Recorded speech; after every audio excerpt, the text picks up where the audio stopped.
मित्रों, एक तरह से देखा जाए तो आज से समूचे जम्मू कश्मीर में उत्सव, प्रार्थना और धार्मिक समागम का आरंभ हो रहा है।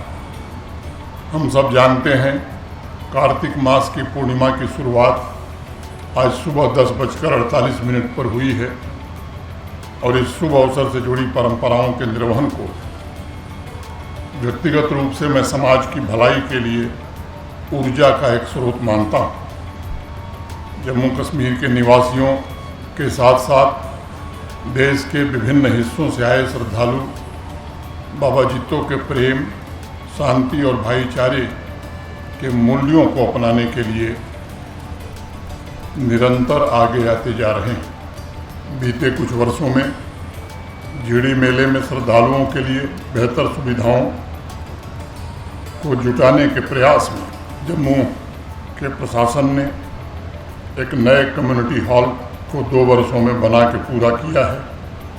आज उस हॉल का लोकार्पण आपके सम्मुख किया गया है। मेले के अलावा भी पूरे वर्ष इस मंदिर में आने वाले श्रद्धालुओं के आराम करने, प्रसाद ग्रहण करने और आपातकाल में ठहरने की सुविधा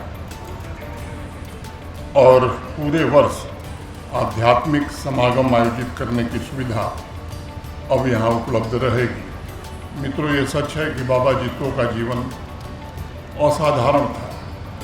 उनके जीवन में दूसरों के कल्याण और दुख दर्द बांटने की भावना प्रचुर रूप से शामिल थी और मैं मानता हूँ कि जम्मू कश्मीर के किसानों के पुरुषार्थ में बाबा जित्तो के सामाजिक न्याय और उस न्याय की सिद्धि के लिए अथक संघर्ष का जज्बा शामिल है। आज पड़ोस के राज्य तथा देश के अलग अलग हिस्सों से आए सभी श्रद्धालु बहनों और भाइयों से भी मैं कहना चाहूँगा कि बाबा जित्तो की ये पावन धरती पूरी दुनिया में बड़ी अनूठी है। अगर आप स्वयं बाबा जित्तो के जीवन को देखते हैं तो उनका व्यक्तित्व सबसे अलग नजर आता है। वह किसी एक पंथ, एक संप्रदाय के नहीं, बल्कि वह सर्व समाज के बाबा जित्तो लोक मंगल के सबसे बड़े प्रतीक हैं। मैं बाबा जित्तो के बारे में जो मेरी समझ है मैं कह सकता हूँ, वह स्वयं में एक संदेश थे और उनके सत्य, अहिंसा और भाईचारे का मूल्य झिड़ी मेले को बहुसंस्कृति का एक महत्वपूर्ण उत्सव बना देता है। ये मेला हमें स्मरण दिलाता है कि उस कला से जुड़े कलाकारों के जीवन को और बेहतर कैसे बनाया जा सकता है। हमारी सामूहिक जिम्मेदारी है कि स्थानीय कारीगरों, शिल्पकारों, व्यापारियों और कलाकारों को हम बाजार उपलब्ध कराएं, स्थानीय अर्थव्यवस्था की और अधिक मजबूती के लिए दिन रात मेहनत करें।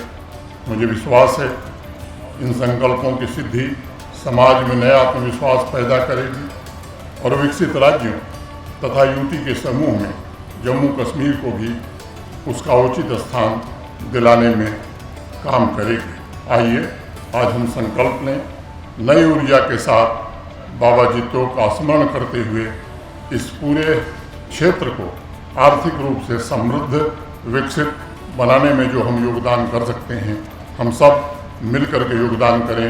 यही निवेदन करता हुआ आप सबके प्रति हृदय से कृतज्ञता ज्ञापित करता हुआ प्रशासन के और बाकी जो साथी इस मेले से जुड़े हैं उन सभी साथियों के प्रति भी मैं इस उत्कृष्ट आयोजन के लिए बधाई देते हुए अपनी बात पूरी करता हूँ। धन्यवाद। जय हिंद, जय भारत।